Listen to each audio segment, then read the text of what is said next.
Welcome to the show, and welcome to Glow So Bright. The United States military issue poncho is an extremely versatile piece of equipment. Use it as a ground cover, use it as a garment, use it as a top for a shelter. It has several different uses, and it's quite nice. However, with hard use, it can have holes in it.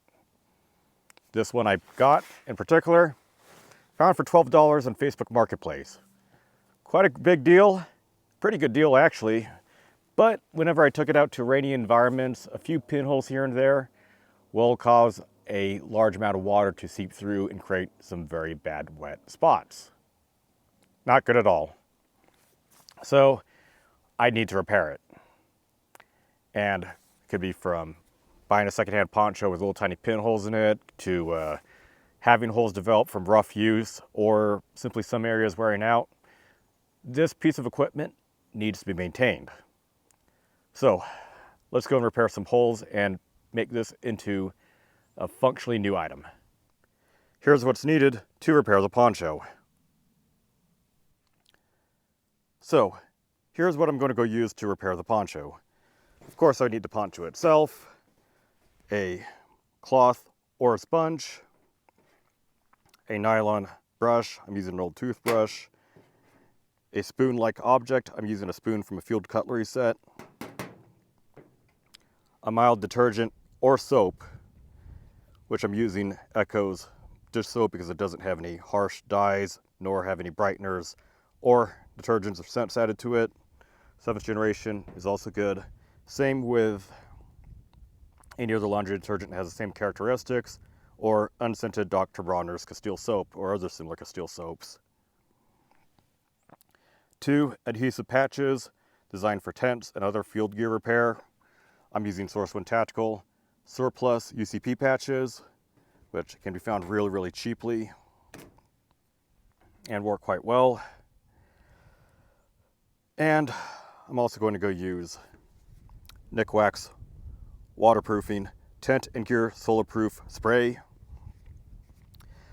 I really like this stuff, and it works for all sorts of equipment: tents, ponchos, nylon equipment, rucksacks. And it's recommended by Mystery Ranch for use in maintaining and repairing their own packs and other gear. Made in the UK, they advertise it for many other places: Australia, North America, Great Britain. Not sure about your availability, we could find similar products out there. And I'm not affiliated with Nikwax, but I got them through a subsidized price through Expert Voice. So I got this for testing and evaluation. Yet I paid my own money for it. Also, some sort of water source, either a bucket or a garden hose. And you're also going to need some place to hang the poncho at, like a clothesline. A water source such as a hose would work really well to assist with this entire process. The best thing to do right now is to give the poncho a good overall cleaning. Dust and dirt won't do me any good if the holes are covered by it, the adhesive is blocked by dust and dirt, and the waterproofing chemicals won't be able to apply and stick. So apply some soap to it and give it an overall rinse and scrub it with a brush. Now that the poncho is clean, go and inspect it for any sort of pinholes. Do it in a bright environment, preferably outdoors in direct sunlight, and then just take a good thorough look at the poncho from the inside and out. Any sort of pinholes would be obvious with a bright light poking through them. Here's what a pinhole would look like. Once a hole has been identified, go and clean the surface with a toothbrush and some soap and water. After that, rinse it with clean water, and then go and dry it with a cloth.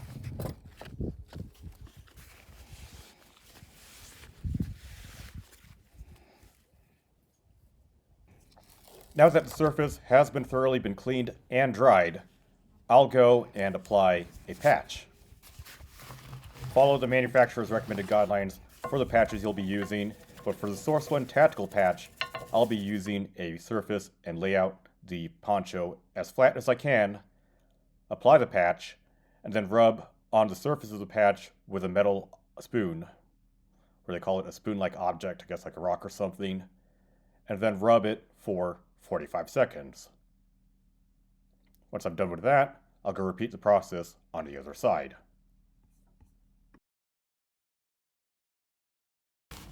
Next, on the other side of the hole, go and prep it, rinse it, dry it out, and then apply the patch to the other side.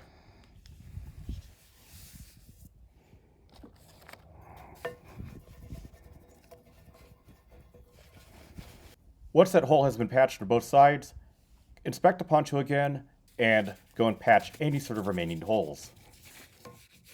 Don't forget to clean the hood from the inside and out. Next, go and hang the poncho, and then go and scrub it thoroughly with a brush, soapy water, and then rinse it later. You can use a spray bottle, or a garden hose, or a bucket. Doesn't really matter what, as long as you have the poncho be completely cleaned out.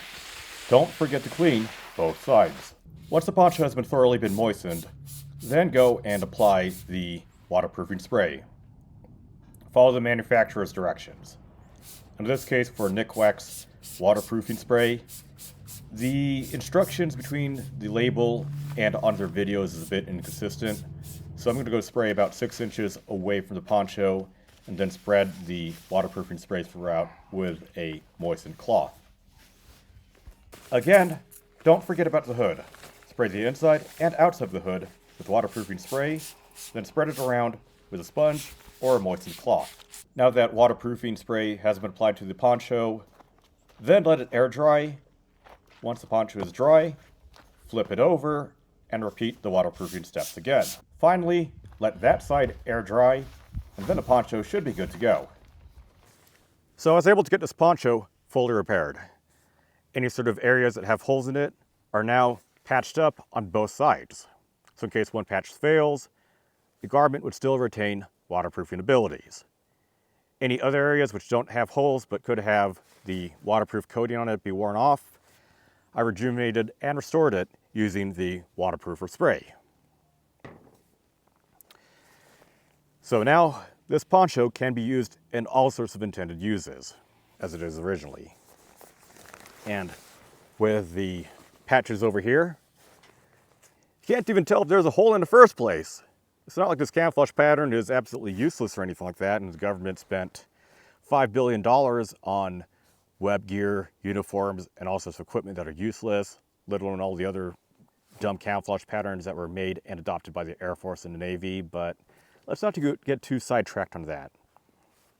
But with all these steps I've done before, this poncho is good to go. Now, if you find this video informative and educational, go ahead and give it a like button, give it a thumbs up. If you don't, give it a dislike.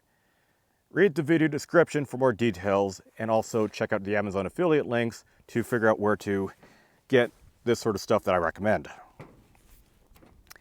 It doesn't cost you any extra money to buy this stuff than it is to buy otherwise through Amazon, but it does help give me a little bit of a kickback and a commission to the channel. But if you want to directly support the channel, go ahead and click on my Ko-fi link in the video description below. It helps a lot. But the best way to show your support for the channel is to subscribe, ring that bell, and share it to others. Doing all these sorts of actions would really help push the channel and the video and bring it above the YouTube algorithm, which right now seems to have gotten worse, and it just pushes out more and more slop, which I don't like. But not just this channel or this video, but other sources you find informative, educational, and useful. You know, look, this stuff is also good for the environment as well. Reduce, recycle, repair. And this stuff can be repaired to a good and usable condition. You don't need to get the latest and greatest gear, just figure out how it works and maintain it. But otherwise, that's all, folks. This video on repairing and restoring the USGI Poncho is brought to you by Glow So Bright. Thank you very much for watching.